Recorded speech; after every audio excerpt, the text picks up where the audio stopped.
Y vamos por acá, tomamos la pregunta 24. Ya casi acabamos una sesión completa de este cuadrillo del 2026. Seguramente algunos de ustedes habrán trabajado algunas preguntas de estas, otros no. Igual aquí estamos para darle con toda. ¿Listo? Bueno, retomemos. Pregunta 24. Ya saben la metodología. Entre más rápido, les agradezco muchísimo mejor para mí. ¿Vale? Bien, relanzamos encuestador. Uf, bien.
Listo, minuto y medio, muchachos. Bien, bien, bien.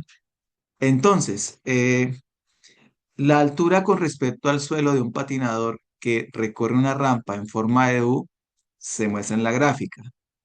Entonces, esa gráfica permite ver cómo se relaciona la altura con el tiempo. No es que este sea el movimiento del patinador, no, sino que esta es la forma que está relacionando eh, la altura a la que se encuentra el patinador en determinados tiempos. Nos damos cuenta que es un movimiento cíclico, ¿no? Que se va a repetir de manera periódica, está formando una onda cosenozoidal. Entonces, es como que dice, el patinador está baja, sube, baja, sube y lo hace repetitivamente. Y si nosotros midiéramos la altura en diferentes tiempos, pues nos daría esa onda que ustedes están viendo ahí. Listo, básicamente ese es el problema. Una persona observa la gráfica y afirma que la altura del patinador es una función periódica. Claro, es periódica porque se repite cada determinado tiempo, ¿cierto? Y afirma que ese periodo es de 2 segundos. O sea que cada 2 segundos se va a repetir un periodo. Vamos a confirmar eso. A ver, estaba arriba, fue abajo y volvió a subir. Bien, ahí van 2 segundos. Estaba arriba, fue abajo y volvió a subir en otros 2 segundos. Seguramente si siguiéramos haciendo el perfil de la onda, iría abajo, volvería a subir, seguramente en otros 2 segundos, aquí llegaría a 6 segundos en el eje X. Eso es claro para todos, ¿cierto? Entonces ya sabemos que es una función periódica y que ese periodo es de 2 segundos. Vamos a revisar el argumento. ¿Es correcta la afirmación de la persona? Ya sabemos que sí, entonces vamos a cancelar las no. Sí, porque la gráfica se repite 2 veces. No, no es porque se repita 2 veces, puede repetirse infinitas veces. Una, dos, tres, puede seguirse repitiendo infinitamente la gráfica. El tema está en que si ustedes han visto por ahí funciones periódicas, una función es periódica cuando se repiten ciclos y podemos medir ese periodo entre dos crestas consecutivas. Ahí está el periodo. O también podemos medirlo entre dos valles consecutivos. Si ustedes revisan de 1 hasta 3, también hay 2 segundos. Entonces la respuesta correcta sería la D, ¿no? Estos valles me representarían entonces la altura mínima. La persona sube y baja, y acá cuando llega al otro valle, a la altura mínima, ya van 3 segundos. De 1 a 3 han pasado 2 segundos, o sea que el periodo es de 2 segundos. También otra respuesta hubiese podido ser, porque cada 2 segundos alcanza la altura máxima. Claro, también podría haber sido esa la respuesta. ¿Listo, muchachos? Respuesta correcta, la D en la pregunta. Les comparto ahí resultados. Hay un poquito de confusión con la B. Sí, porque la gráfica se repite 2 veces. Ya sabemos que no es porque se repita determinado número de veces, sino cada cuánto se repite. ¿Listo? Es lo que nos pregunta. Entonces, respuesta correcta, sí, porque la altura se repite, la altura mínima se alcanza cada 2 segundos, ¿vale? Bueno, avancemos. Pregunta siguiente, pregunta 25. Permítanme un segundo. Ya, ahí está. Es una pregunta muy reciente. Los dejo ahí para que la piensen. ¿Vale?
Bueno, muy bien. Minuto y medio es una pregunta de interpretación.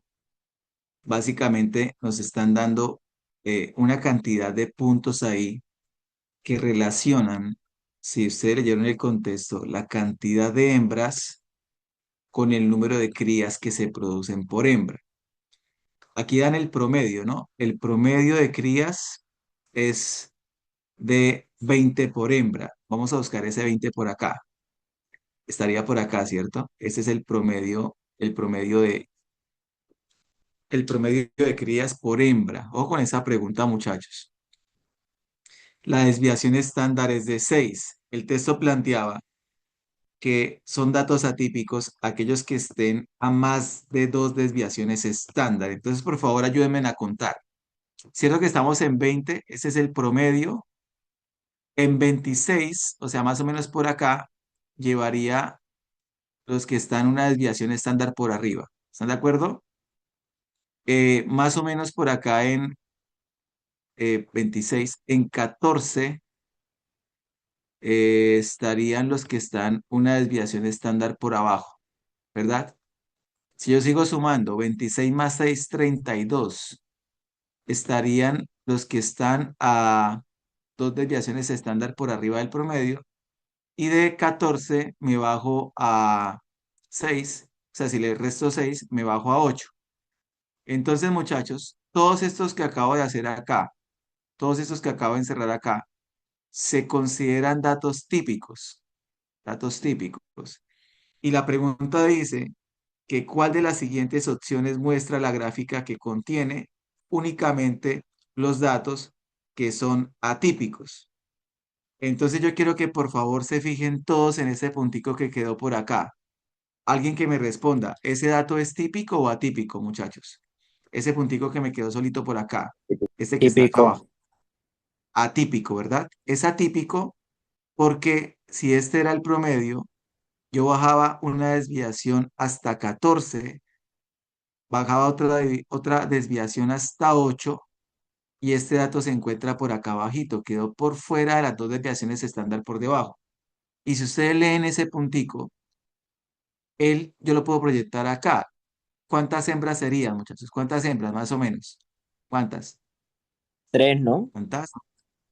Más o menos, hembras, cinco, ¿les parece? Hembras, Ah, ok. recuerden que hembras es el eje X. ¿Y cuántas 5. crías? Ahora sí, ¿cuántas crías? Más o menos. Tres, Tres, ¿no? ¿verdad? Tres. Más o menos son tres. Muy bien. Entonces vamos a buscar eso. Donde hayan cinco hembras, tienen que haber tres crías. Esta respuesta no me muestra esa información, no me muestra este punto. Esta respuesta B no me muestra el cinco hembras y además me muestra muchísimos puntos. La respuesta B tampoco es. Quiero que recuerden muy bien esta pregunta. La respuesta C, amigos, vean lo que me muestra. Me muestra las cinco hembras y me da una altura más o menos de 3. O sea que estoy cumpliendo con esta gráfica. ¿La ven? Pero quiero que corroboremos con otro dato. Por ejemplo, aquí, este puntico de acá, muchachos. Ayúdenme con este puntico de acá. Cierto que para tres hembras, más o menos, si yo proyecto ese puntico de ahí abajo, son como tres hembras. ¿Están de acuerdo conmigo? Para tres hembras, ese puntico muestra alrededor de 44 crías. Aquí al frente, 44. Entonces vamos a buscar eso. Ah, vean que también lo muestra. Cuando hay tres hembras, bueno, es que ahí está como alto, ¿no? El gráfico no está muy bien dibujado. En realidad son 34 crías, muchachos. O sea que desde ese punto de vista, pues la respuesta correcta viene siendo la C. ¿Cuál es el problema con los que marcaron la D, muchachos? Que no habían toda esta cantidad de puntos atípicos, eran muy poquitos. Estos que están acá, estos que están acá y este que está por acá abajo. O sea, los que están muy lejos del promedio, más allá de dos desviaciones estándar. ¿Listo? No le gastemos mucho tiempo a esta pregunta. Es una pregunta de interpretación y ya saben cómo analizar en caso de que se encuentren nuevamente con ella o con una muy parecida. ¿Listo, muchachos? Me preguntan por ahí, profe, ¿y ese 25? Bueno, miremos, analicémoslo. Entonces aquí estaría este 25. 25 más o menos unas, sé que está mal la escala del eje Y, muchachos, pero eso sería por encima de 36. Es que aquí está mal este eje, qué pena que la gráfica está mal interpretada ahí. Entonces vean que aparece el 25 y ese 25 me regala una altura superior a 36. Reconfirmadísimo que la respuesta viene siendo la C. ¿Por qué no la D? Porque la D muestra demasiados puntos atípicos y no hubo todos esos. Miren que son poquiticos. ¿La ven? Bueno, entonces no olviden, por favor, respuesta correcta en esa pregunta, la C. Vale, muchachos, avancemos. Allá vamos dos. Quiero hacer récord, así que pensemos rápido, ¿vale? Pregunta 26, muchachos.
Bueno, ¿cómo nos fue acá? Es una pregunta más que todo para primaria. ¿cierto? El máximo común divisor es el número más grande que divide a dos números. Por ejemplo, ahí plantean el ejemplo para 8 y 12. Los divisores de 8, los divisores del 8, pues son el 8 se puede ir por uno, el 8 se puede ir por 2, el 8 se puede ir por 4 y el 8 se puede ir por sí mismo. Los divisores del 12, el 12 se puede ir por uno, el 12 se puede ir por 2, el 12 se puede dividir por 3, por 4, por 8 y por 12. Entonces, ¿cuáles son comunes divisores? El uno es un común divisor, el 2 es un común divisor y el 4 es un común divisor. Por eso plantea que los divisores comunes son el uno, el 2 y el 4 y que el máximo común divisor es el número más grande que divide ambos números, o sea, el 4. Todo eso lo planteó el texto. ¿A cuál de las siguientes parejas se le puede encontrar máximo común divisor? No se puede marcar la A, porque los divisores del 6 son el uno, el 2, el 3 y el 6. Divisores del cero. El cero no se puede dividir por ningún número. Bueno, de hecho el cero, eso es algo misterioso. El cero tiene infinitos divisores. 0-1, 0, 0-2, 0, 0-3. Pero el tema está en que eh, no es que no es apropiado buscar un común divisor para el cero. Me gustaría que hubiesen pensado, voy a ver las respuestas. 8 doceavos y 12 octavos no sirve porque esos son números fraccionarios y el máximo común divisor se le encuentra a números naturales. La C tampoco sirve porque son números decimales y el máximo común divisor se le encuentra a números naturales. Sí me sirve la respuesta de amigos y vamos a hacerlo aquí rápidamente. Sí me sirve la respuesta de porque tanto el 6 como el 15 tienen divisores comunes, ustedes lo pueden hacer. ¿Cuáles son los divisores del 6? El uno, el 2, el 3 y el 6. ¿Cuáles son los divisores del 15? El uno, el 2, el 3 y el 5. ¿Tienen divisores comunes? Claro que sí. El uno, el 2 y el 3. Y el máximo común divisor entonces sería el 3, que es el número más grande que los divide a ambos. Respuesta correcta, muchachos, la D. ¿Vale? Bien, listo. Pregunta 27. Pregunta interesantísima. Y las ahí.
Bueno, muchachos, voy a intervenir en esa pregunta para que no perdamos mucho tiempo. Es una figura bastante particular.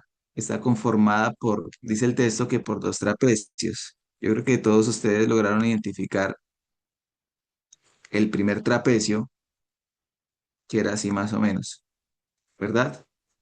Entonces, ese trapecio tiene una base menor. ¿Cuánto vale esa base menor, menor? Muchachos, 4, ¿cierto? Y la base mayor, ¿cierto que mide 6 metros? Ustedes pueden identificar ahí que mide 6 metros.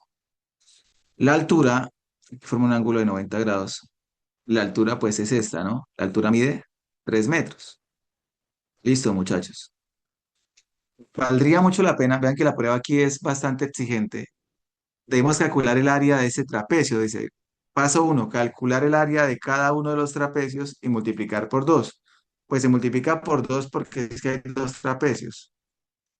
Entonces vamos a calcular el área de un trapecio. El área de un trapecio, ustedes consultan, es base mayor más base menor sobre 2 multiplicado por la altura. O sea, es el promedio de las bases. El promedio de las bases multiplicado por la altura. Si hacemos eso, daría, la base mayor es 6. Sume la base menor que es 4. Divida entre 2. Y eso multiplíquelo por la altura que es 3. 6 más 4, 10. 10 sobre 2, 5. 5 multiplicado por 3 es 15. O sea que un trapecio, ese trapecio que aparece ahí dibujado tiene 15 metros cuadrados. Vale, muchachos, un trapecio tiene de superficie 15 metros cuadrados. Ya sabemos que eso toca multiplicarlo por 2 porque hay dos trapecios. El que está al frente, no sé, más o menos como así. Ese mismo trapecio tiene 6 de base mayor, 4 de base menor y 3 de altura. El tema es que también hay dos rectángulos, ¿no? Hay dos rectángulos. No sé si logran identificar ustedes los dos rectángulos, el que está acá arriba. Ah, perdón, muchachos, se me salió la gráfica, perdón, perdón. El rectángulo que se encuentra arriba, por aquí arribita, ese rectángulo. Ese rectángulo, ¿qué dimensiones tiene? Si ustedes revisan, acá hay un 3 metros. Por lo tanto, ese 3 metros está acá. 3 metros. 3 metros.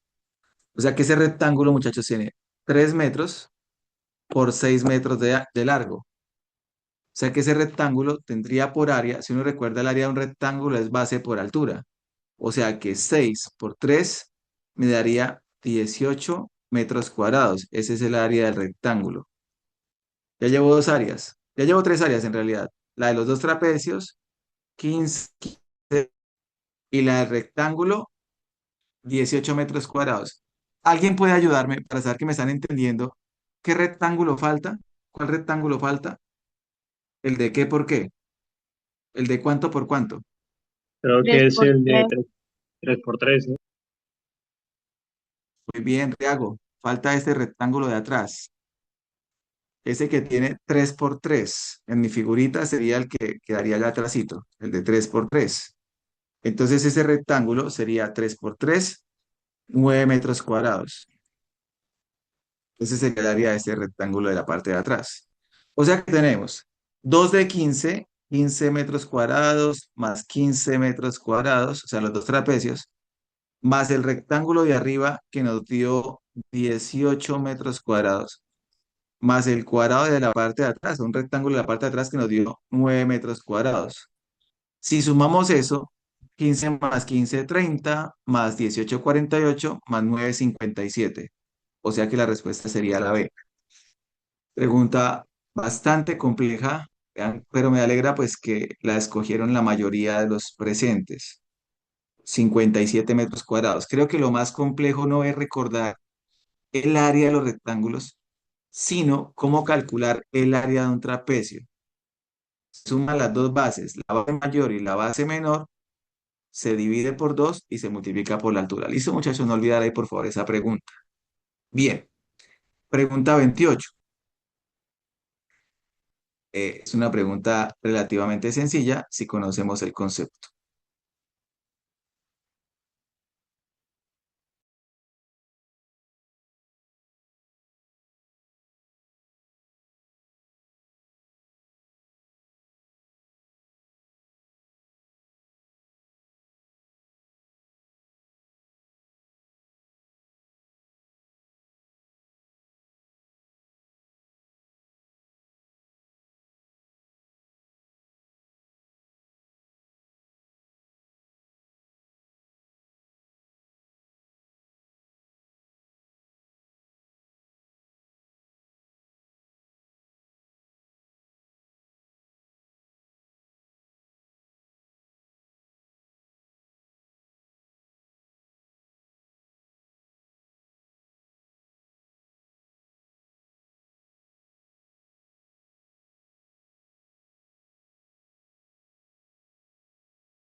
Bueno, muy bien en esa pregunta. Felicitaciones. Nos preguntan, ¿cuál de los pacientes registró un menor rango a nivel de colesterol? Hay cuatro pacientes. Recordemos que el rango en estadística siempre va a ser la resta del dato mayor menos el dato menor. Entonces, si ustedes revisan para el paciente uno, el dato más pequeño es 210. Perdón, lo siento, muchachos, es 205 y el dato más grande es 230. Si hago la resta, el rango del paciente uno sería 25. El rango del paciente 2, el dato más bajito es 180. El dato más alto del paciente 2, que por esta se repite, es 220. O sea que el rango del paciente 2 es 40. Para el paciente 3, el dato más bajito es 215 y el más alto es 230.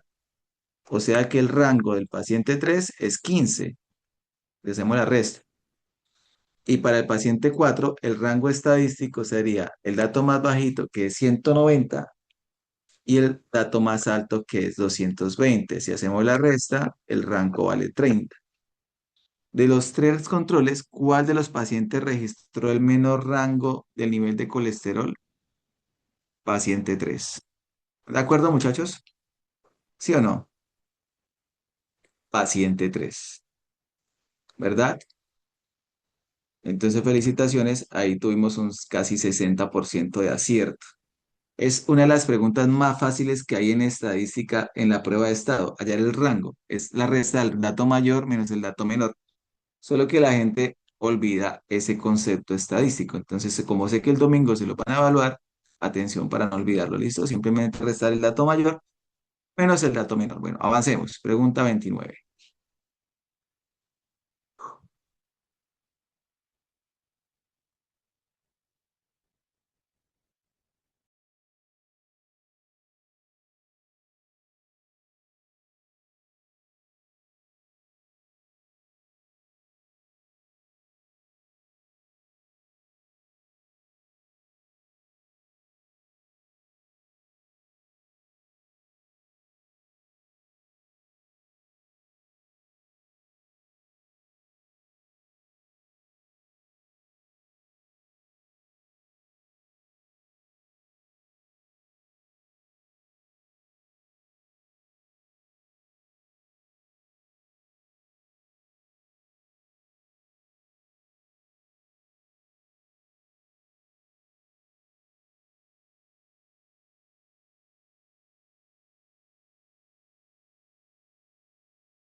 Bueno, muy bien. Eh, Aquí, bueno, hablamos la pregunta. Un escultor vendió obras a la feria de un museo de ciencias naturales y para ello las dejó al gerente del museo para volver después del pago, por el pago. Observa las obras que vende el escultor. Entonces ustedes se dan cuenta que hay tres tipos de obras: roble, pino o cedro. Cada una tiene un precio específico, ¿no? Al finalizar la feria, el gerente del museo le dijo al escultor que ninguna obra de cedro se vendió, o sea que estas no me importan. Esas no se vendieron. ¿Listo, muchachos? Pero que por las obras vendidas de roble y pino se recogieron 240.000 pesos. O sea que de estas dos, muchachos, se recogió un total de 240.000 pesos. Nosotros podríamos pensar, ¿no? Si se reunieron 240.000 pesos, es posible, por ejemplo, que se hayan vendido cuatro de roble. Es posible, ¿no? Cuatro de roble, donde cada una vale 50 y dos de pino. Esa es una combinación posible, ¿cierto? Dos de pino. Eso me sumaría en total 240. Otra combinación posible podría ser, no, profe, solamente se vendieron dos de roble,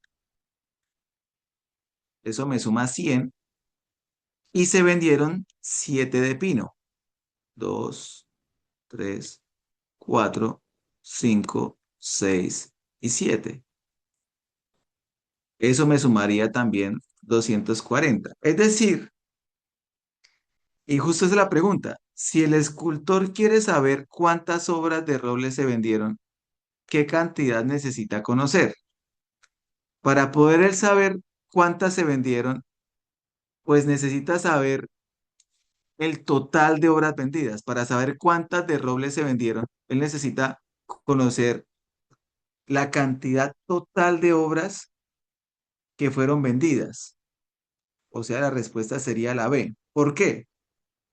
Porque si yo le digo, o sea, si repetimos lo que el texto dice, que se vendieron 240.000 pesos, yo no sé de qué forma se dieron esos 40.000, 240.000, pero si le digo que se vendieron seis obras, la única forma de que se reúnan esos 240.000 con seis obras es la combinación que tengo acá arriba. Cuatro de 50 y dos de 20 para sumar los 240.000. Ah, pero si me dicen que fueron eh, nueve obras, ya la combinación cambia, que sería esta que tengo acá, 2 de 50 y 7 de 20. Eso quiere decir, muchachos, que aparte de saber que se reunieron 240.000 pesos, si quiero saber cuántas de roble se vendieron, necesito que me dé el total de obras vendidas para poder hacer la combinación y así saber cuántas corresponden a roble. Desde ese punto de vista, la respuesta sería la B. ¿Vale?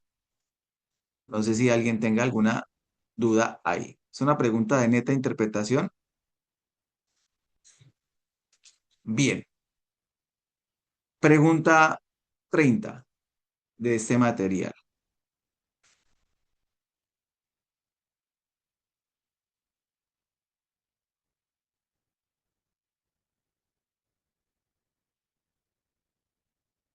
Perdón que va un poquito rápido, pero es que quiero que vean la mayor cantidad de preguntas posible.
Listo, minuto y medio.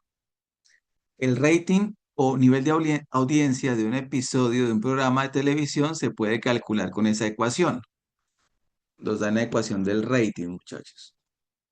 En esta ecuación, Y es el rating y X es el número de episodio. del programa que se está transmitiendo. Un analista realizó el siguiente procedimiento.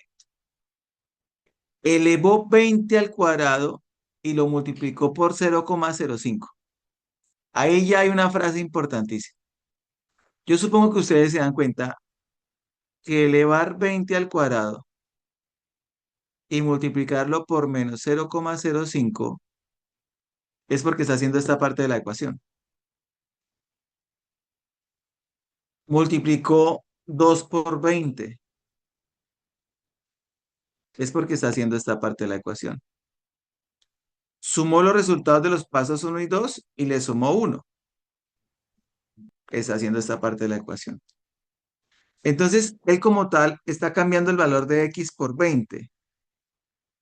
¿Y qué es x? El número del episodio. ¿Y ese resultado que nos da? El valor de y. ¿Y qué es y? El rating. ¿Qué información obtuvo el analista después de hacer correctamente el procedimiento? No es el rating de 20 episodios, no. Es el rating del episodio 20. Entonces, con esta expresión, reemplazando x por 20, porque es que aquí dice x es el número del episodio, reemplazando x por 20, estaré midiendo con esa expresión cuál es el rating que se tiene en el episodio número 20, una vez reemplazado x por 20. Les comparto datos. Vean que hay claridad en esa pregunta en la mayoría de ustedes, ¿cierto? De los que participan en el encuestador. Muy bien, muchachos. Siguiente pregunta. O rapidito porque quiero llegar a las 50, sea como sea, con ustedes. ¿Listo? Siguiente pregunta. 31.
Bueno, muy bien. Eh, si ustedes leyeron, aparece acá un tema de técnicas de conteo.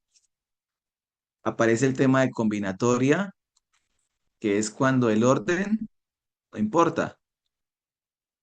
Y aparece el orden de la técnica de conteo de permutación, que es cuando el orden sí importa. Inicialmente, Paula quiere pintar murales, tiene 8 tarros de pintura y va a mezclarlos de dos en dos. Va a mezclarlos de a dos para generar nuevos colores. Eso no tiene orden. Coge el amarillo, tengo 8 colores y selecciono dos cualquiera para formar un nuevo color. ¿Cuántas combinaciones diferentes podría hacer? Ah, pues 8 combinado 2. y por eso aplica esta fórmula, que es esta misma, ¿no?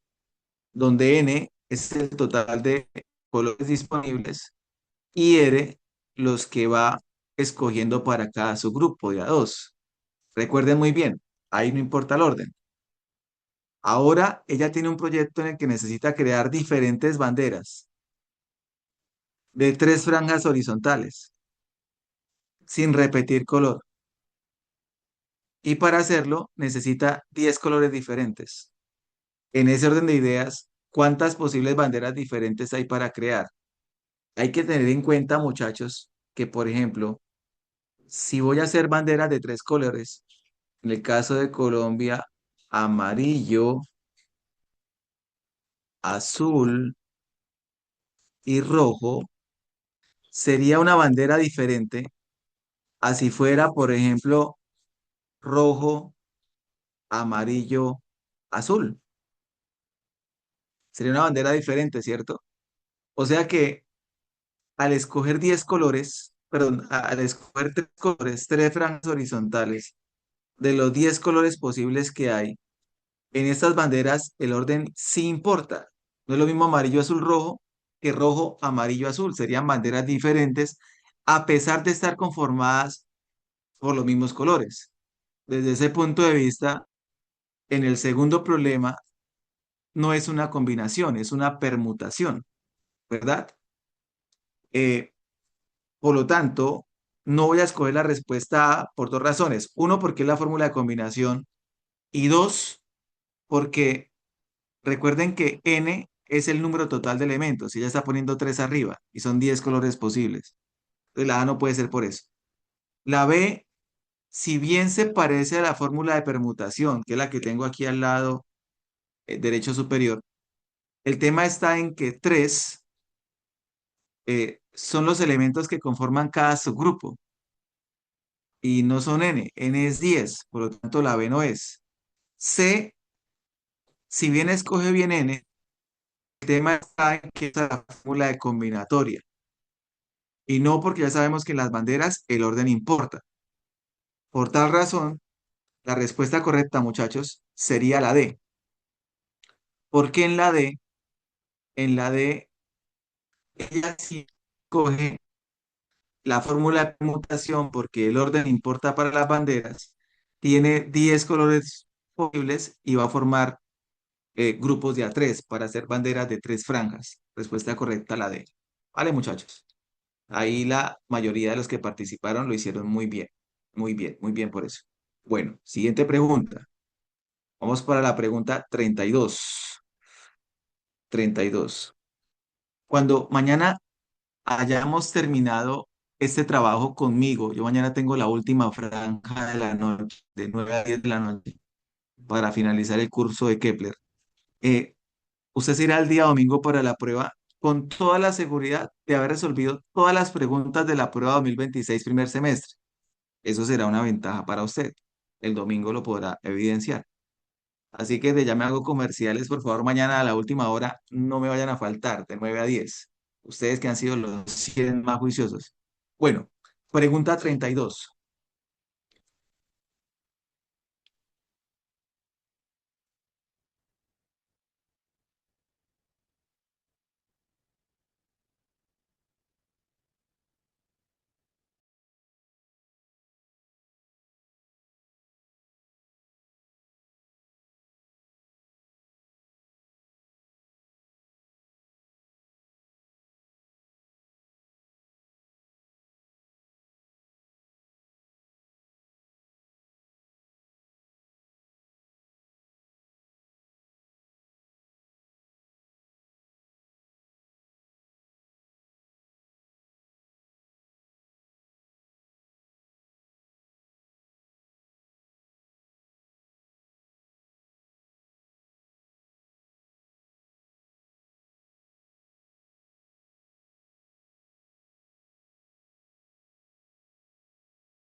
Bueno, muy bien, muchachos, gracias.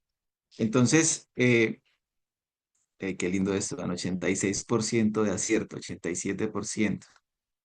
Básicamente, año a año, está disminuyendo la cantidad ¿de qué es? De árboles que se sembraron. Y disminuye de una forma constante. O sea, disminuye siempre la misma cantidad, -20, -20, -20, -20. La cantidad de árboles disminuyó linealmente porque siempre disminuye la misma cantidad a medida que pasan los años. Disminuyó y no solamente disminuyó, sino que lo hizo de una forma lineal. -20, -20, -20, -20. Es como si fuera la pendiente negativa, ¿sí o no? Respuesta correcta la B. Muy bien, muchachos. Pregunta 33. Pregunta 33.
Muchachos, ¿saben qué están preguntando mucho?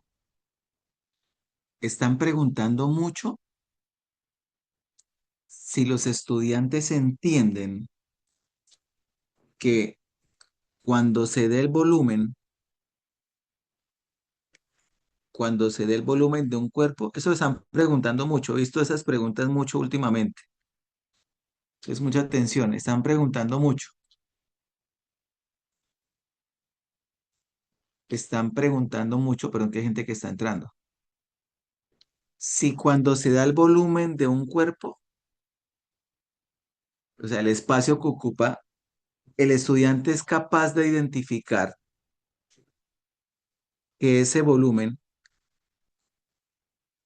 eh, se puede expresar, ojo con esto, ese volumen se puede expresar como el área de la base, el área de la base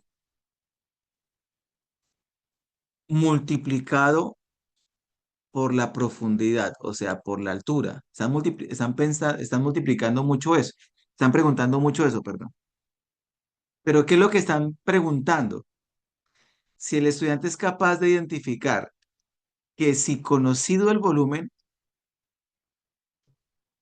a partir del área de la base, usted puede calcular la altura. Pues simplemente, pues como eso es una ecuación sencilla, el volumen, si usted pasa el área de la base a multiplicar, eso le permite conocer la profundidad, la altura. Eso lo están preguntando mucho, muchachos.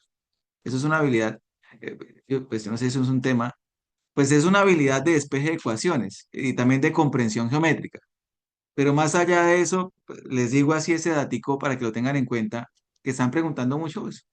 Si tú divides el volumen, el espacio que ocupas entre el área de la base, pues entender que se puede encontrar la altura.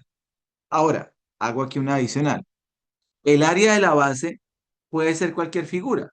En este caso es un rectángulo. El área de la base, pues un rectángulo simplemente es largo por ancho. Y vean cómo sí se aplica. Por ejemplo, voy a salirme un momentico de la presentación para poder borrar eso que escribí ahí. Espera un momentico, por favor. Les agradezco mucho para poder tener espacio para rayar. Vean cómo sí se aplica esa idea, porque es como la cuarta pregunta que explico de ese mismo tema. Entonces, si ustedes se fijan, aquí dice lo siguiente, hay unos colchones. Y si ustedes se quedan viendo el colchón, la imagen que le dan acá, vean que le dan el largo y le dan el ancho. Ya es estándar, ¿no? El largo es 200 y el ancho es 100. Me gustaría que estas casi 100 almas presentes comprendan que con esas dos dimensiones, largo y ancho, usted puede encontrar el área de la base, multiplicando pues ese largo por ese ancho. O sea que esa área de la base pues daría 200 centímetros multiplicado por 100 centímetros, pues el área de la base sería algo así como un 2 acompañado de 4 ceros, es decir, 20.000 centímetros cuadrados. Eso sería el área de la base. Ahora le damos la pregunta. Sin embargo, el volumen del colchón establece su calidad en tres categorías. Hay una categoría premium, que es un volumen de 1.000.000 de centímetros cúbicos, una categoría deluxe y una categoría estándar, cada una con un diferente volumen. Pero como todas tienen la misma base, entonces la variable que definiría el tipo de colchón en realidad es la altura. De hecho, aquí dice distintas alturas, ¿verdad? Entonces, ¿cuál procedimiento determina la altura de los colchones? Vuelvo y repito, a mí me gustaría que usted entendiera que dado el volumen,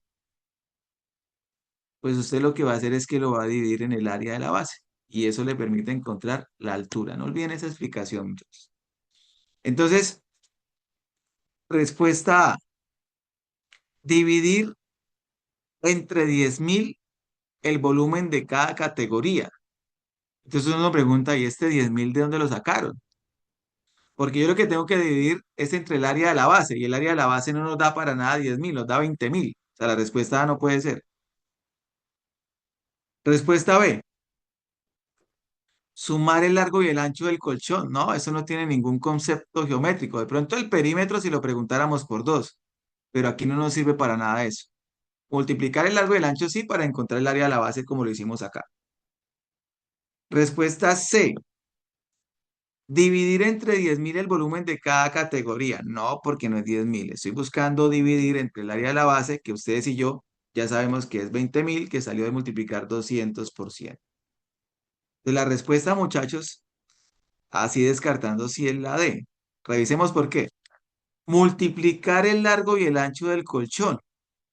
Ojalá que usted, a pesar del cansancio que seguramente debe tener, comprenda que al multiplicar el largo y el ancho, usted lo que está encontrando es el área de la base.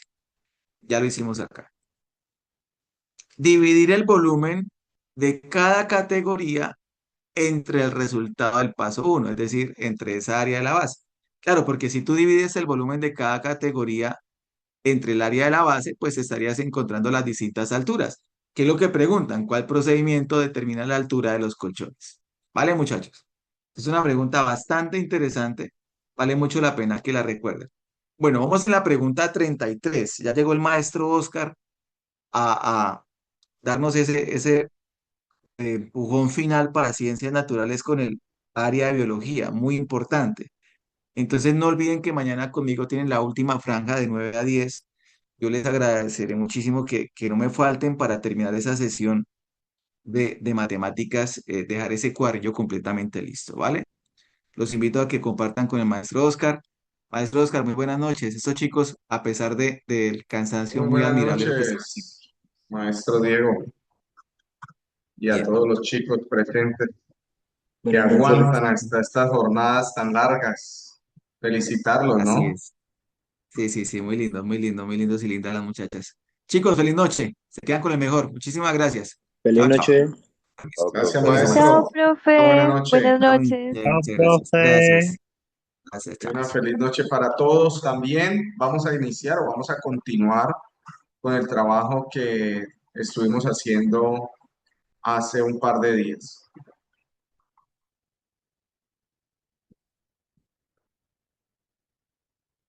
¿Me cuentan cuando ya estén observando? Sí, señor. Perfecto.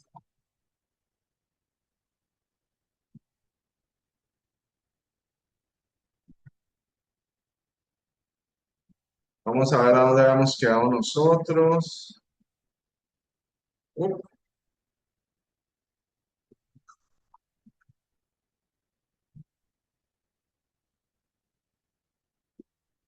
¿Habíamos hablado de Pedro o no?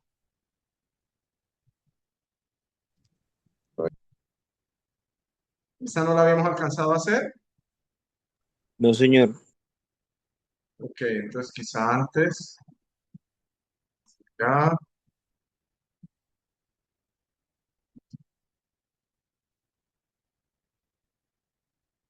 Eduardo tampoco, ¿no? Tac, tac, tac. Esta, hasta aquí llegamos, ¿no? Sí, Sí, señor. Sí, sí, Esa sí. fue la última. Perfecto. Entonces vamos a mirar la siguiente. ¿Cuál es la causa que más ha contribuido a la reducción de la deforestación? Vamos a volver a la pregunta para recordar entonces de qué se trataba. Había un mapa en donde se mostraba la reducción de la deforestación en Colombia durante el año 2020, unos gráficos que muestran que hay una reducción negativa, una reducción, perdón, en el Guaviare, Caquetá, Meta y un aumento en Putumayo. Ahí está la tabla donde nos muestra cuáles son las categorías y cuáles son los aportes a esa reducción. Y entonces vamos a la pregunta. Dice, según la tabla anterior, ¿cuál es la causa que más ha contribuido a la reducción de la deforestación?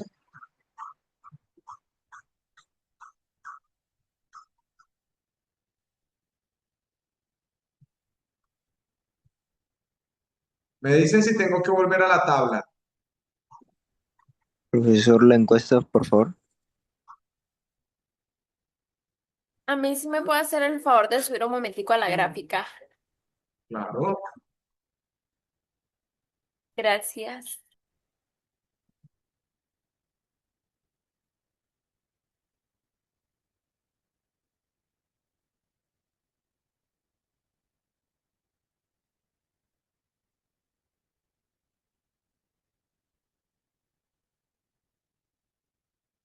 ¿Puedo bajar ya? Sí, señor.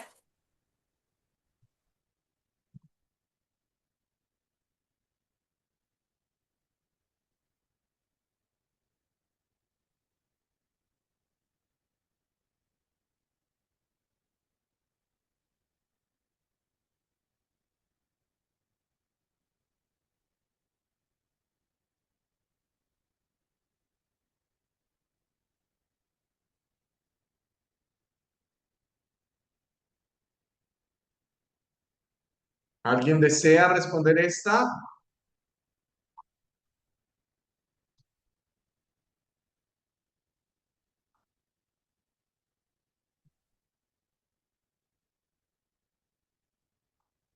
¿Quién se arriesga a responder la pregunta? profe. Sí, Juan. Pues la sé. O sea, solamente mirando la gráfica se puede sacar la respuesta sin necesidad de dar tanta vuelta. Solamente vemos la gráfica y La gráfica lo que Ah, nos no, muestra es espérate. el porcentaje de reducción. La Ajá. imagen, Ahí. pues. Y en la tabla,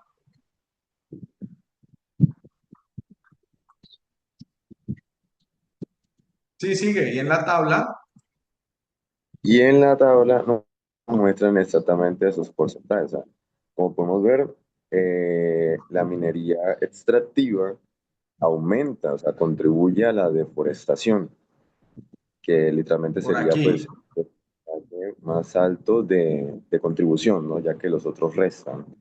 Ujú. Entonces, pues, en este caso, Bueno, ah, en el caso del Putumayo, porque en los otros sí reduce un poco.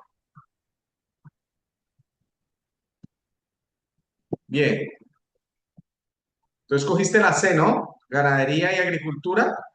sí, creo que leí mal. También por lógica se puede sacar, ¿no?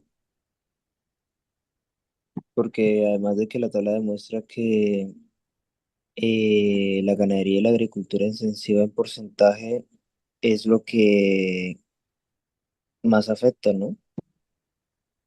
Sí, aquí se muestra que bueno, no, que la reducción ha sido más, Ah, la reducción, sí, sí, ok. la reducción ha sido más efectiva en cuanto a se ha controlado la ganadería y la agricultura extensiva. Entonces, en cada departamento ha tenido un promedio de 14% de reducción en comparación con las otras que son bastante menores. Por ejemplo, en este caso, tenemos algo así como el 7,5%, por acá tenemos el 3% y por acá tenemos más o menos un 7%, un 6 punto algo por ciento. Muy bien.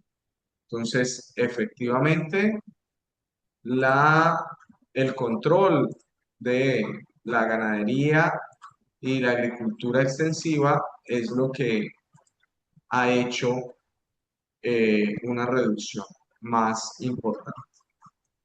¿Listo? Opción C. Según la información presentada, ¿cuál de los siguientes títulos es el más adecuado para la gráfica?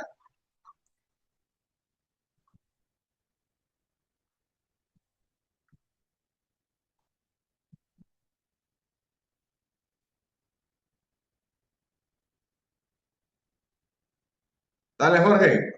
Profe, pues lo que acabamos de ver en la gráfica, que era pues la tabla, ¿no? Que se ve que, como usted había comentado, que era una reducción de la deforestación a base de varios aspectos, que era la ganadería y la agricultura, o sea, que en aumento de deforestación en el Amazonas no podría ser. Y en aumento de la inversión ambiental tampoco, sería una reducción de la deforestación en el Amazonas. Yo lo saqué perdona, ¿cómo se llama eso?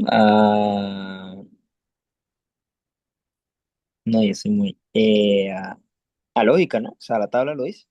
Sí, claro, claro. Eh, Podríamos pensar que el Amazonas, de pronto nosotros que tenemos el departamento del Amazonas, pues estarían hablando de eso.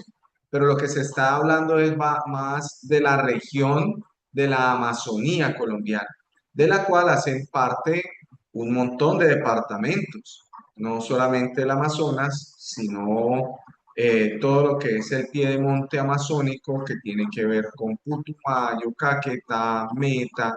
Incluso hay una parte de Orinoco que tiene un poquitico por ahí. Eh, Todo eso hace parte de esa extensa zona que nosotros tenemos amazónica. Bien, continuemos.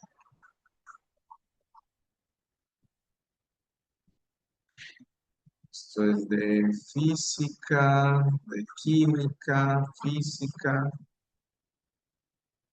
Bien, una nueva pregunta. Dice así. Eduardo está estudiando el efecto de utilizar carbono activado en el proceso de germinación de las semillas de una planta que es cultivada en el laboratorio y que normalmente comienza a germinar después de 2 semanas, alcanzando el 100% de la germinación a las 9 semanas. Él plantea la siguiente hipótesis para su investigación. La presencia de carbono activado en el medio de cultivo disminuye el tiempo de germinación en 3 semanas. Si la hipótesis que plantea Eduardo es cierta, ¿cuál de las siguientes gráficas muestra los resultados esperados?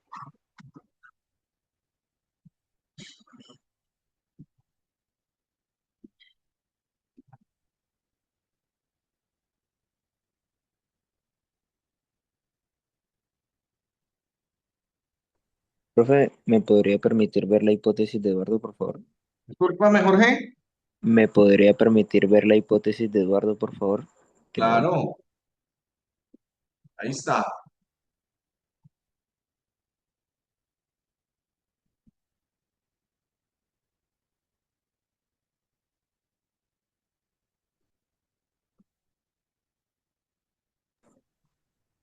La presencia de carbono activo en medio del cultivo disminuye el tiempo de germinación en 3 semanas.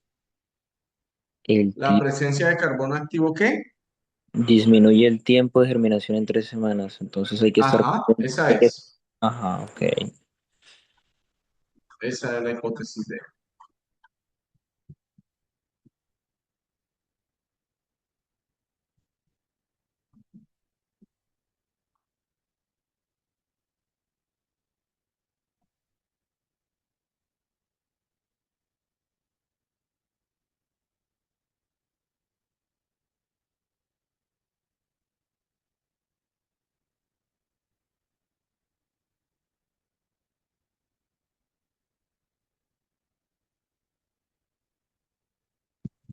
Profe, ¿puede subir a la respuesta, por favor? Digo, la...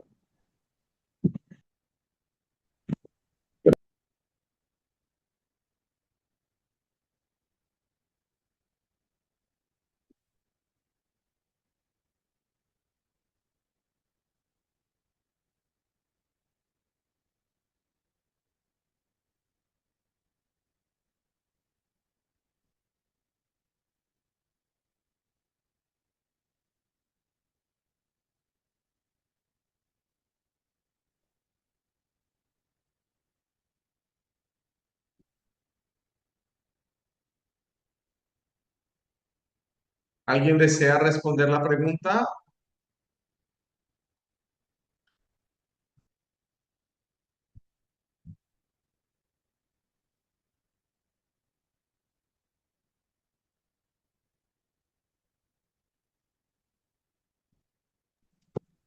Eh, Sí, Juan.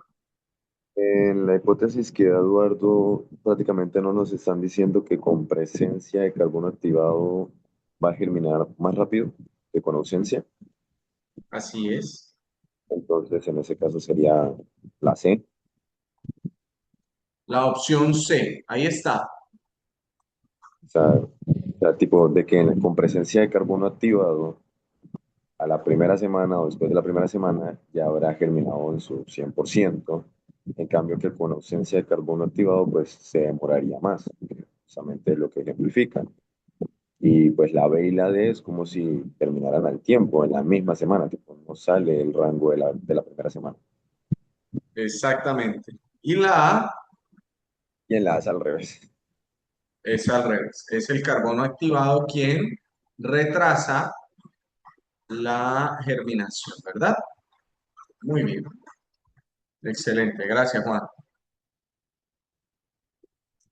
Por aquí tenemos una de cocina, de acción, de química, de física, química, química. Aquí. Pedro quería conocer si las especies de insecto presentes en su cultivo de tomate y papa durante la temporada seca, enero a marzo, eran las mismas especies presentes durante la temporada húmeda, julio a septiembre. Para ello tomó muestras de los insectos usando redes aéreas en la temporada seca y en la temporada húmeda. Posteriormente analizó las muestras y comparó los resultados. María está interesada en el experimento de Pedro y quiere corroborarlo. De acuerdo con la información suministrada, ¿qué condiciones debe cumplir el experimento de María para corroborar los resultados del experimento de Pedro? Profe, una pregunta, ¿la opción A está recortada o Realizar nuestras jornadas de enero. Uy, veis, sí, parece Creo que que igual esta pregunta ya la habíamos visto, creo que es la Sí, B. pero igual, se ha perdido integridad en el texto. Esa la vimos con los que tuve clase el fin de semana, con los grupos que tuve clase el fin de semana, porque hacía parte de el simulacro. Sí, sí, sí. Ajá. Creo que ahí dice realizar muestras con redes aéreas de los insectos presentes en el tomate en los meses de enero a junio y de, Julio a septiembre. ¿cómo es? De enero a junio y de julio Julio a a diciembre. ahí. No era septiembre. no, se refiere a la A, A lo la que dice la opción A. A. A la Ah, opción A. ok, ok, ok. La opción A termina así. Y en los meses de enero a junio y de julio a diciembre. Es como continúa la opción. Ah, ok, gracias, gracias.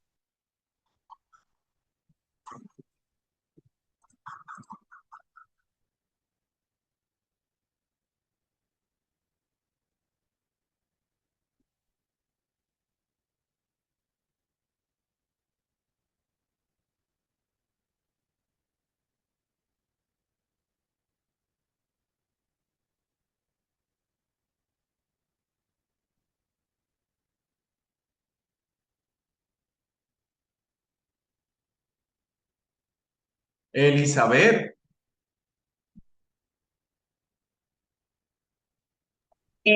Profe, yo quiero responder la pregunta. perfecto, de una vez. La respuesta sería la B, realizar muestras con redes aéreas de los insectos presentes en el tomate y la papa en los meses de enero a marzo y de julio a septiembre en el mismo cultivo donde Pedro realizó el experimento. Eso en la respuesta es muy importante porque la pregunta dice qué condiciones debe cumplir el experimento para corroborar los resultados del experimento de Pedro. O sea, básicamente tiene que hacer lo mismo para saber que está bien hecho. Exactamente, ahí la palabra clave, como tú muy bien lo indicas, es corroborar. Corroborar. Si yo quiero corroborar un experimento, debo básicamente hacer lo mismo que se hizo. O sea, no puedo cambiar nada porque entonces ya no estoy corroborando el experimento. Estoy haciendo un experimento nuevo. Ya no estaría en la corroboración, sino en la generación de un experimento con unas variables diferentes. Ya lo que quiero mirar es otra cosa o eh, voy a mirar otras alternativas, pero no estaría corroborando el experimento. Muy bien, excelente. Ojo los que me escogen por acá la D, que habla de cultivo de papaya y banano. Y el cultivo inicial era papa y tomate.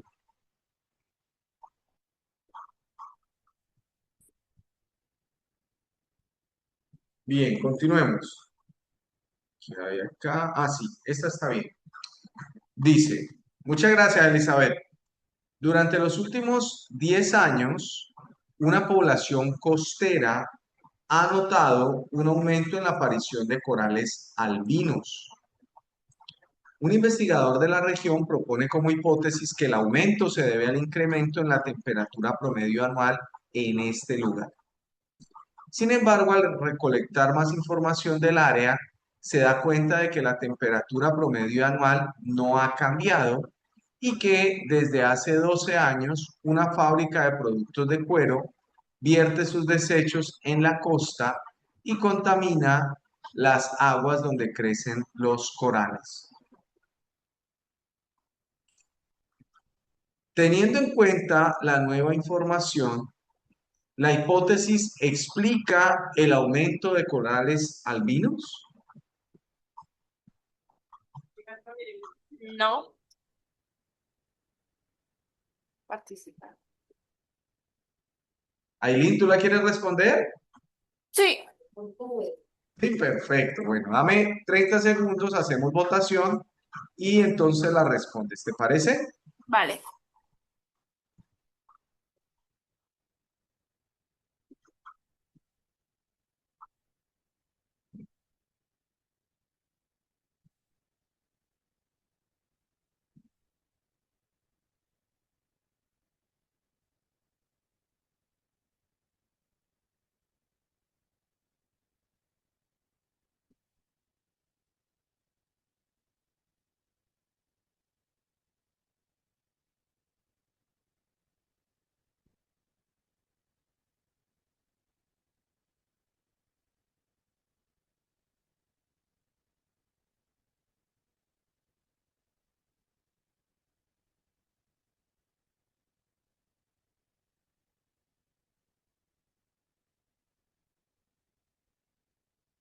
Ailín, Bueno, para ¿estamos mí, listos? dale, para mí es la A porque la hipótesis del señor, del investigador, es que la producción de corales aumentaron ya que aumentó la temperatura, pero en el texto también dice que según la información recolectada no han habido cambios de temperatura, entonces la temperatura no tendría por qué influir en el aumento de los corales, pero sí se habla de que han, de que han desechado productos de una fábrica de cuero en las aguas. Entonces eso puede ser una causa ya que se contamina.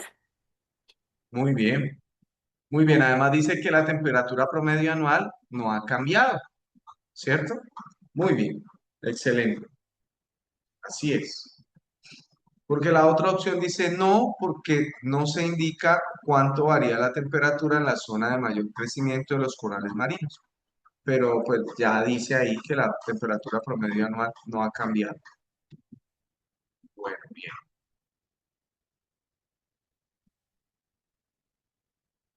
Química, física, otra de biología.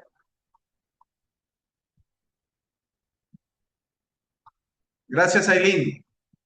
Santiago está estudiando sobre los tipos de infección de los virus y encuentra el siguiente modelo sobre el ciclo lisogénico.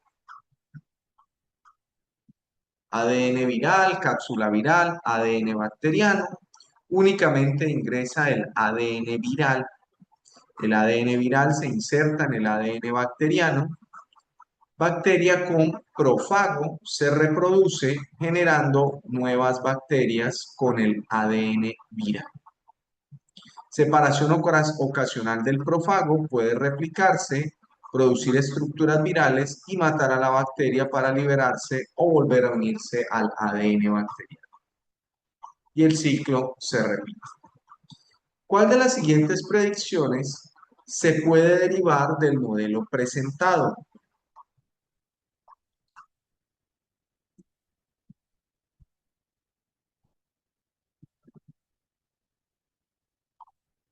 Yo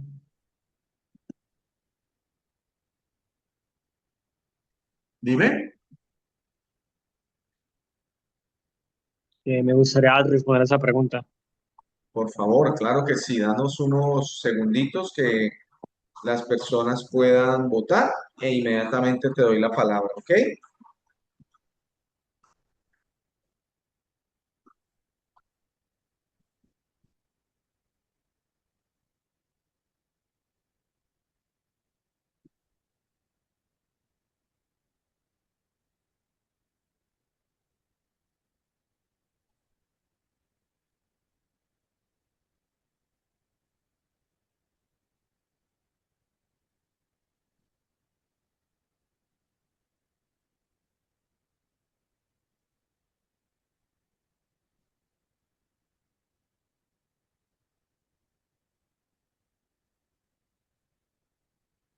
Riago,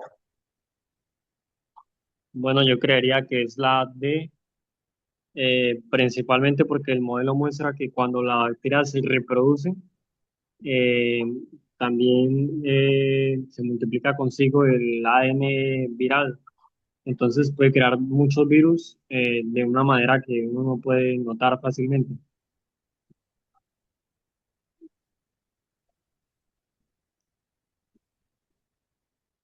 Discúlpame, otra vez, Riago. Que yo creería que es la D, porque la reproducción de la bacteria, o sea, según el modelo, dice que cuando la bacteria se reproduce genera nuevas bacterias con el ADN viral, que posteriormente esas virus pueden terminar matando a la bacteria, o sea, multiplicándose, así, creándose, al romper la membrana celular. Entonces creería que es la D, por eso. Muy bien, excelente. Esa es la respuesta correcta. Esta pregunta fue compleja. Fíjense los resultados de la encuesta. Tenemos un empate técnico entre la A y la B, la opción A y la opción B, que dice el ADN viral adquiere nueva información a partir del ADN bacteriano. Ojo, aquí en ninguna parte me habla de que el ADN viral esté tomando información del ADN bacteriano. Aunque eso podría pasar, no nos dice ahí, ¿de acuerdo? Eso puede llegar a pasar. De hecho, algunas bacterias lo que hacen es que le ponen ADN a los virus, pedacitos de ADN a los virus, para tratar de desactivarlos y cuando los virus van e infectan a otra bacteria, pues ya no las destruyen. Eso puede pasar, pero en el texto no aparece. La opción B, la bacteria aprovecha el ADN viral para producir sustancias que le benefician. Eso también podría llegar a pasar. De hecho, nosotros tenemos montones de información en nuestro ADN que es ADN viral, pero no lo dice en el texto. Recuerden que tenemos que concentrarnos en lo que nos dice el texto y eso no lo dice. ¿Listo? Porque dice, ¿qué predicciones o cuáles de las siguientes predicciones se puede derivar del modelo presentado? Por lo tanto, tenemos ese marco de trabajo, no nos podemos mover de allí. Y finalmente dice, el profago se separa atravesando la membrana bacteriana e infecta nuevos virus. No, pues los virus ya son básicamente la infección. ¿Listo? Entonces no va a generar infección en otros virus. Lo que haría sería replicarse y poder infectar a otros, que es la opción D, a otras bacterias o a otros animales, a cualquier otra célula. La reproducción de la bacteria puede crear muchos virus de manera inadvertida, claro, porque cada bacteria cuando empieza a producir virus, puede producir miles y miles de virus hasta que se estalla, hasta que se explota. Por lo tanto, si una bacteria que ha tenido, como Riago lo explicó, se ha multiplicado, esa bacteria ha sido infectada, se multiplica, se reproduce varias veces. Y al interior de todas esas bacterias, los virus se activan para replicarse, pues y si de cada bacteria pueden salir miles, entonces estamos hablando de que en unas pocas generaciones pueden ser ejércitos enormes. ¿Listo? Muy bien, gracias, Riago. ¿Pregunta, duda? Esta preguntita fue un Profe, poco compleja. sí, buenas noches. ¿Cuál sería la diferencia o las diferencias entre las bacterias y los virus? Ah, bueno, gracias, Isa. Isa, ¿cierto? Sí, Bueno, Isa, te cuento. Los virus son organismos que para los biólogos tienen un tema candente desde hace muchas décadas, desde hace al menos unas 4 décadas. Hay una discusión en el mundo de la biología sobre si los virus son seres vivos o no lo son. La discusión se basa en que los virus no pueden reproducirse por sí mismos, no tienen básicamente un metabolismo, es decir, no toman del medio ambiente nutrientes, energía y generan sustancias de desecho. Ellos no tienen eso. Ellos lo que hacen es, básicamente, es un material genético envuelto en una cobertura que es capaz de infectar, como en este caso una bacteria, pero también nos infectan a nosotros, como el caso del virus que genera el COVID o que genera el VIH o que genera el herpes o bueno, un montón de virus que existen. eh, Entran a la célula, así como pasa aquí. En algunos casos, el ADN se une al ADN de la célula hospedera, como nos muestra en este caso. En otros casos, como en el virus del COVID, no se une, sino que empieza ese ARN a expresarse, a hacer que la célula lo exprese a partir de la formación de proteínas y ya. Esa es la gran diferencia. Las bacterias sí son seres vivos, sí son organismos que toman energía, que toman nutrientes del ambiente y tienen un metabolismo. Eh, Producen desechos, producen sustancias mm, y se reproducen. Los virus no pueden hacer eso, necesitan de una célula hospedera que haga el proceso de replicación de las estructuras para poderse multiplicar. No decimos, en este caso todavía no decimos que se reproducen, sino que se replican o que se multiplican. ¿He sido claro con la explicación, Isa? Sí, señor, muchas gracias. Bueno, con todo gusto. Vamos a ver.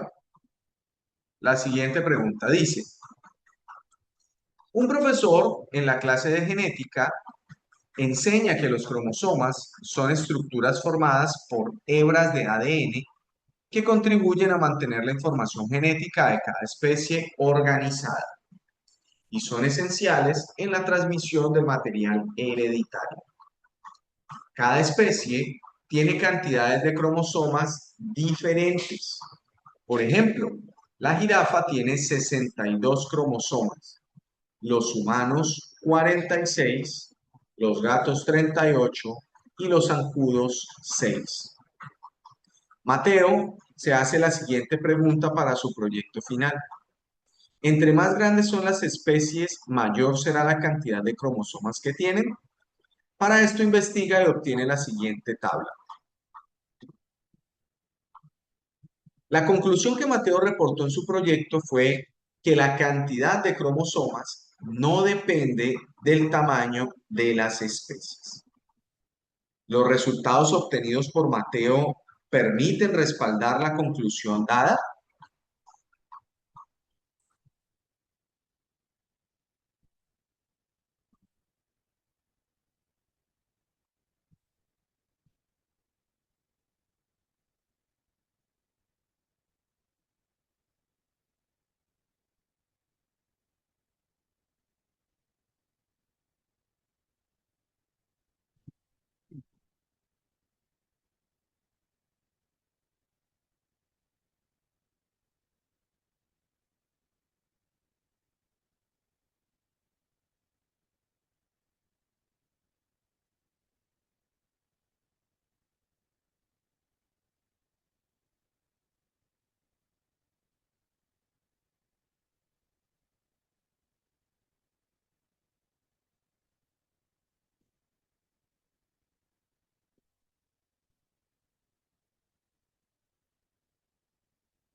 ¿Alguien desea responder esta pregunta?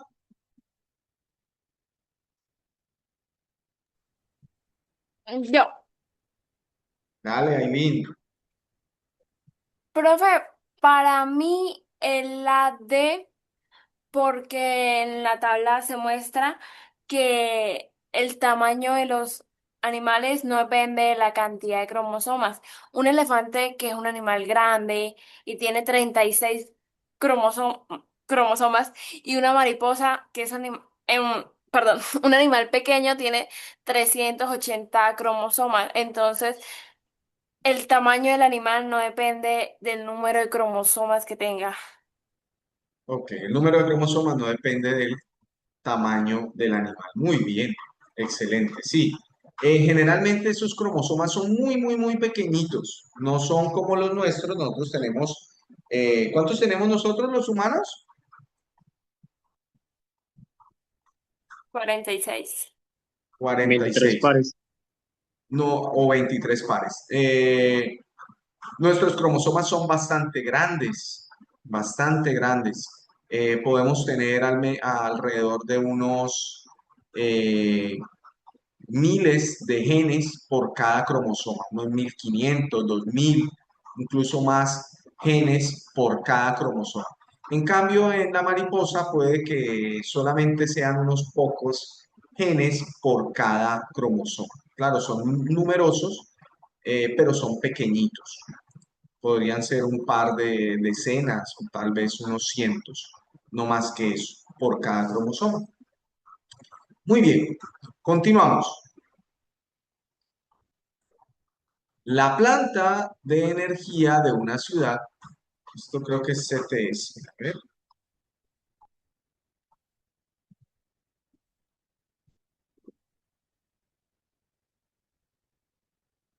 sí, esto es CTS, esto es CTS. La planta de energía de una ciudad tiene problemas de producción cuando el consumo de energía de la población es elevado. Una estudiante quiere utilizar un electrodoméstico de alto consumo en un horario en el que existan menos problemas para la planta de energía eléctrica de la ciudad. Para tomar su decisión, ella observa la siguiente gráfica. Consumo de energía eléctrica a lo largo del día para la ciudad.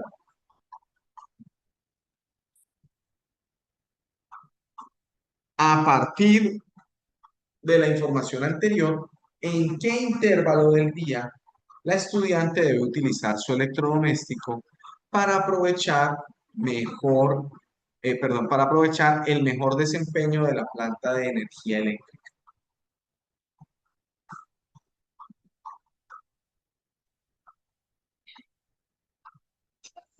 Profe, la encuesta. Voy.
¿Alguien desea responderla?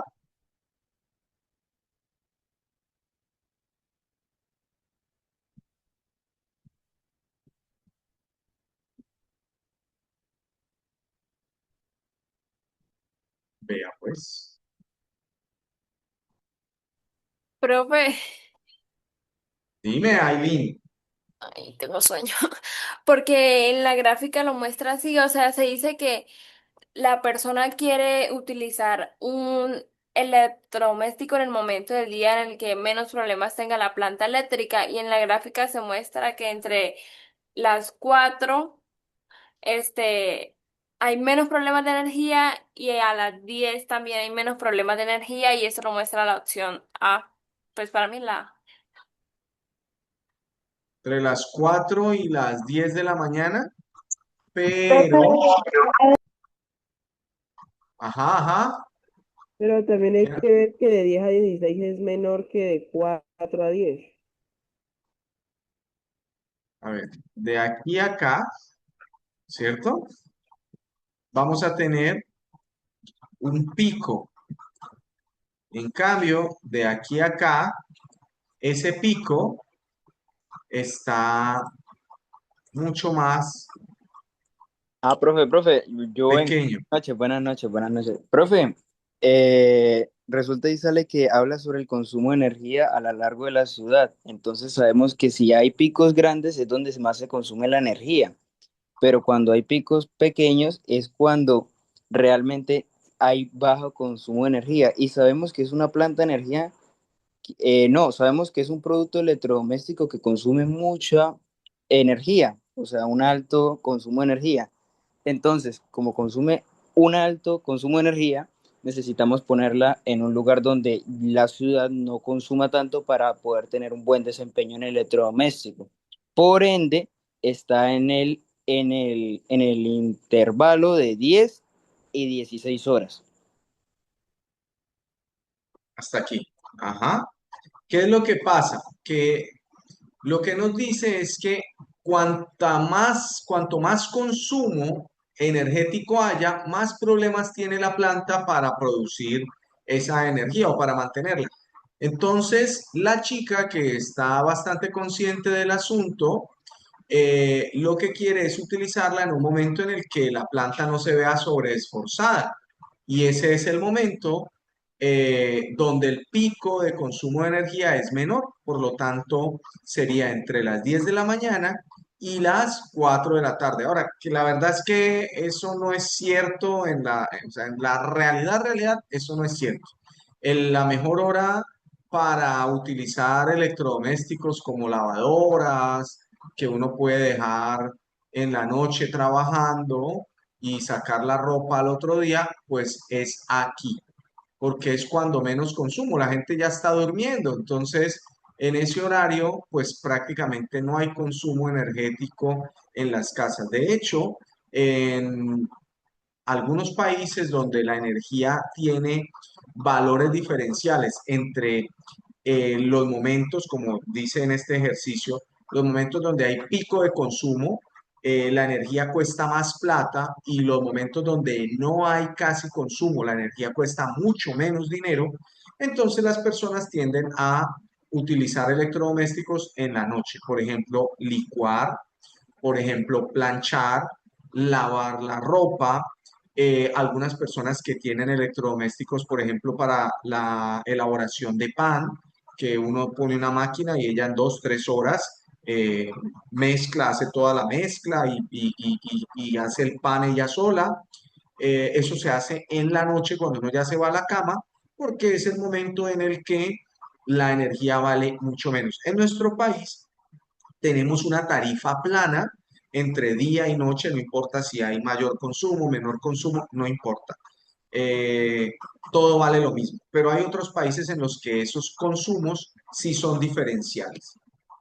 Bien, entonces la respuesta correcta es la opción D.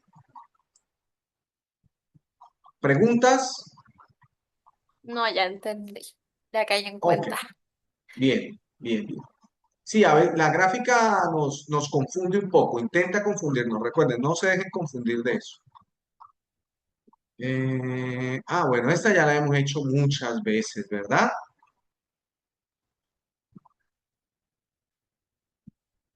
¿La recuerdan, la 74? Claro. Eh, Mm, ¿Cómo era?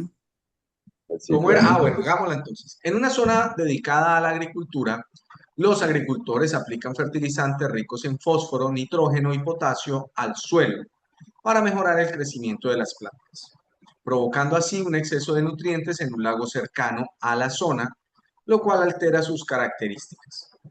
Un experto le sugiere suspender la aplicación de estos fertilizantes para así evitar que sigan siendo arrastrados por la escorrentía hasta el lago.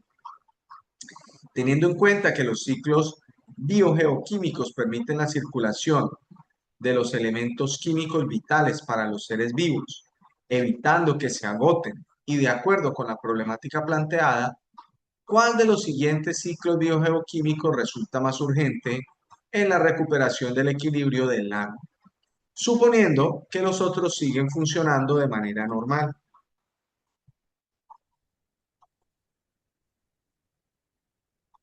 El ciclo del agua se va descartado simplemente porque supongo yo que son ciclos bioquímicos. Aunque sé que es un ciclo, no es como que sea urgente para el equilibrio. Eh, el ciclo del oxígeno, el ciclo del oxígeno.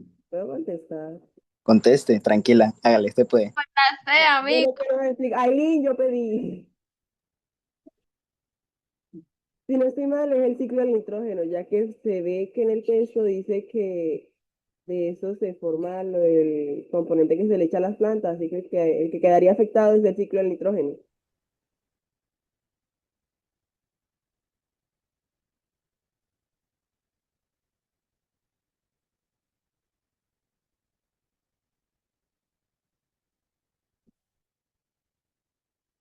Bueno, quedamos ahí. El ciclo del oxígeno tampoco se ve afectado. A la gran mayoría le pegó aquí a la respuesta. Ciclo del nitrógeno. ¿Y por qué el ciclo del nitrógeno? Bueno, pues primero porque son los tres fertilizantes o los tres elementos que se utilizan como fertilizantes. Cualquiera de los tres que apareciera sería la respuesta correcta. Los otros, agua, oxígeno y carbono, no están generando el proceso que se llama eutrofización, que es básicamente lo que dice aquí, un exceso de nutrientes en un lago cercano a la zona, lo cual altera las características. Esa alteración de esas características se denomina eutrofización, un aumento de nutrientes que genera una proliferación de algas y de bacterias, en la mayoría de los casos generando olores fuertes y generando la muerte de peces y de fauna acuática. Esa sería la respuesta correcta en ese caso. ¿Preguntas? Ninguno, profe, tranquilo. Bien, sigamos.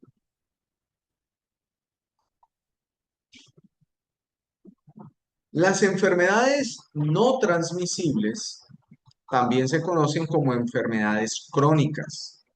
Tienden a ser de larga duración y resultan de la combinación de factores genéticos, fisiológicos, ambientales y conductuales. Estas enfermedades se pueden producir por falta de un estilo de vida saludable y la OMS estima que entre las principales causas de muerte, el 69% corresponde a esta causa. Por otro lado, un estudio realizado en estudiantes universitarios determinó que esta población presenta déficit de sueño, lo cual afecta a su estilo de vida. Con la información anterior se puede decir que la falta de sueño afecta de manera negativa la salud de los estudiantes universitarios. Perdón, es una pregunta. Con la información anterior se puede decir que la falta de sueño afecta de manera negativa la salud de los estudiantes universitarios.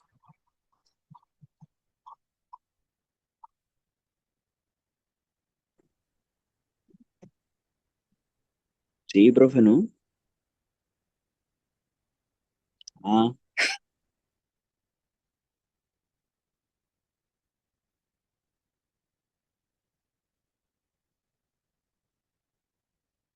30 segundos y respondemos y ya.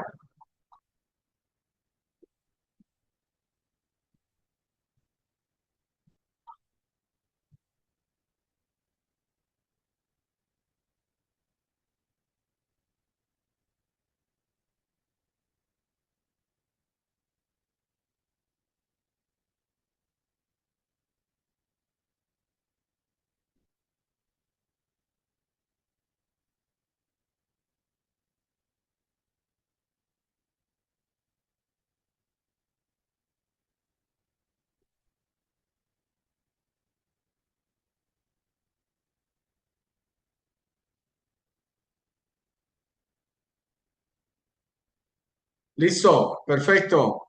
Jorge, ¿estabas respondiendo tú? Sí, señor, sí, señor. Dale, dale. Profe, es que me permitiría, o sea, es que he intentado hablar con una compañera a ver si ella podría responder, porque yo siento que he hablado mucho y Ah, la perfecto. compañera quiere hablar, pero le da pena hablar. Entonces, por favor, que pase Valentina Figueroa. Vamos, Valentina, anímate.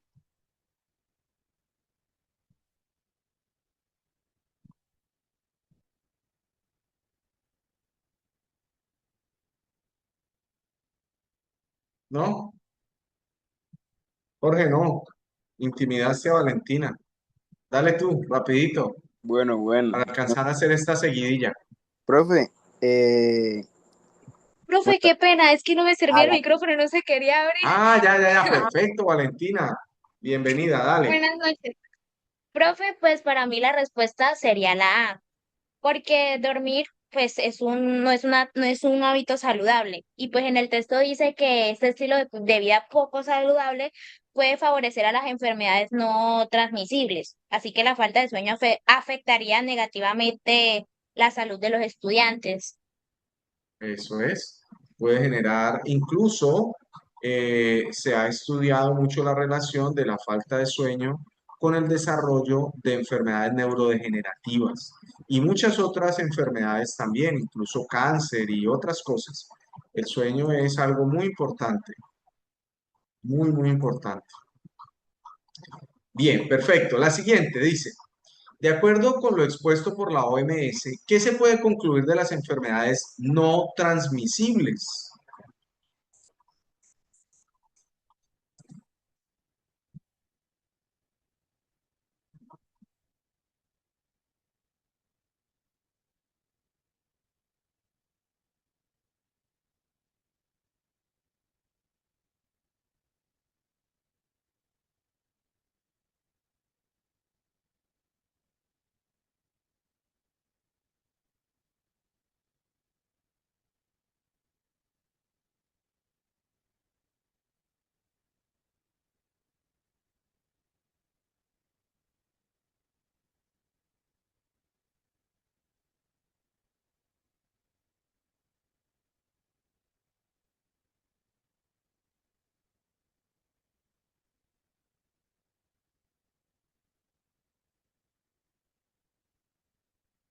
¿Alguien desea responder?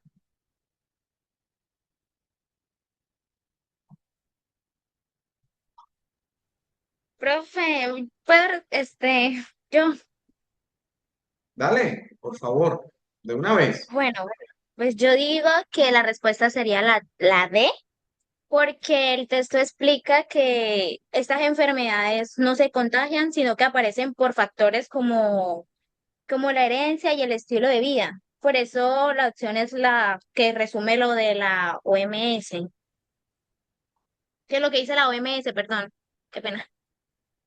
Ajá, muy bien, muy bien. Sí, esos factores genéticos dice que no heredables, pero claro, si uno de pronto el papá tenía ciertas condiciones, la mamá tenía otras, y todos se juntan en uno, y encima de eso hay unos factores ambientales, como por ejemplo la falta de sueño, pues eso va a determinar que yo que tengo cierta predisposición a cierta enfermedad, pues más fácilmente la desarrolle. Eso es a lo que se refiere allí.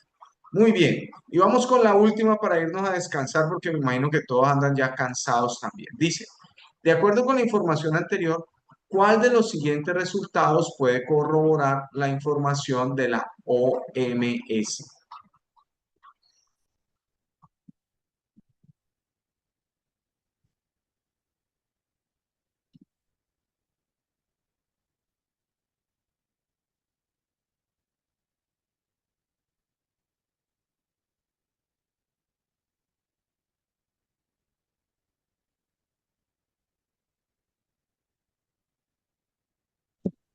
Profe, ¿puede bajar un poquitico más, por favor?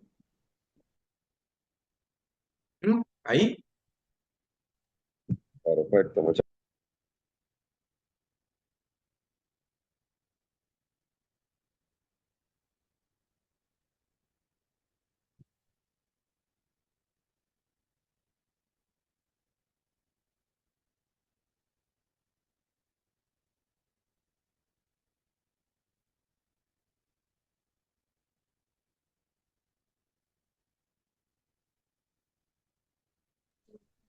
Profe, ponga la opción de votar. Ah, todavía no la he puesto. Upa, ¿qué me pasó? Ahí fue.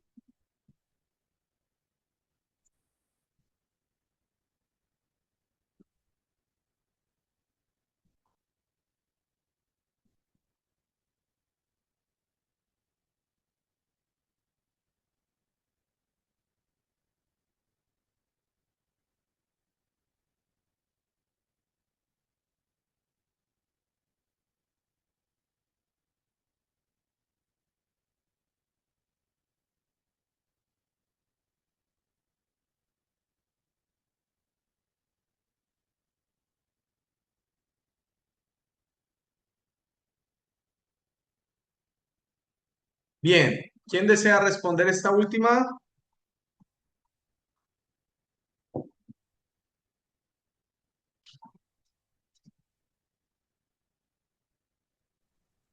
Profe, todos al tiempo. profe, Dale, Juan. tengo la pequeñita suposición de que me está equivocando, pero para mí es la D. La B. D. Ah, la D. Ok. Ah, totalmente, porque pues, a ver, basándome en la gráfica y también teniendo en cuenta que no me acuerdo de todo lo que dijo, aparte que el 68% de las causas de muerte, ¿no? Y que la verdad no me puse a contar todos los datos, pues yo dije, listo. Entonces, si estamos hablando de las enfermedades no transmisibles, pues esas justamente son las que representadas en la gráfica deberían de tener mayor porcentaje, ¿no? O sea, no en una gráfica de enfermedades transmisibles se destacaría más las enfermedades infecciosas o transmisibles, sería contradictorio, ¿no? Entonces, solamente con eso ya pude descartar la mayoría prácticamente y decir que es la D. Y ya luego me puse sí, a Ajá. ver si concordaba con el porcentaje que nos dieron. Que pues no sé si se me la suma, pero ahí me daba 70, ¿no? Pero de igual manera, para mí es completamente la D. Sí, exactamente. En este tipo de preguntas no nos basamos tanto en que me tiene que dar exactamente ese dato porque es que allá lo dice, ¿no? Porque miramos aquí, por ejemplo, infección respiratoria, 30%, ya, y otras dos, tuberculosis. Ya con esas dos, yo sé que el promedio va a ser bastante elevado acá. eh, el porcentaje, perdón, va a ser bastante elevado acá, por lo tanto creo que no va a funcionar. En este caso de acá, pues sigue siendo más mayor las infecciones respiratorias y la tuberculosis, aunque los otros son más, tienen más, no va a alcanzar a ser lo suficientemente importante. Lo mismo pasa con la C, donde hay tres porcentajes de enfermedades infecciosas o transmisibles que son mucho más elevadas. La única que nos mostraba, a grosso modo, así, abuelo de pájaro, que el porcentaje mayor en no transmisibles era la opción D. Muy bien, chicos. Creo que mañana nos volveremos a ver para terminar con este material. Les deseo una excelente noche, que descansen, felicitarlos por esa resiliencia que tienen, esa fuerza y todo ese empeño por mejorar. Un gran abrazo para todos.